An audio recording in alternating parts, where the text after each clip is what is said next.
มาเฮียขอสนุกเลย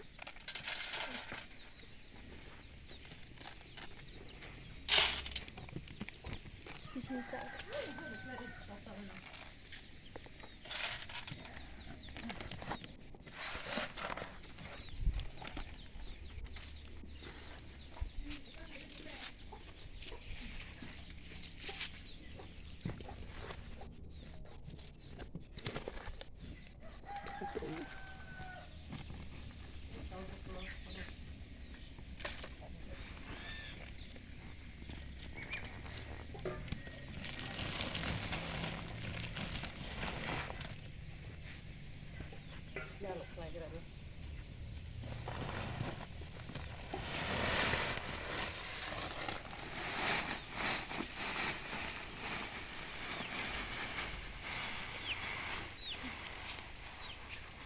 เขาจะทำอะไร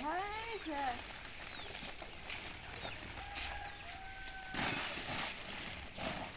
อะไรไม่ใช่จุดเลยใช่ใช่ให้เขาจะทำอะไรยี่สิบโซ่สามไม่เฮีย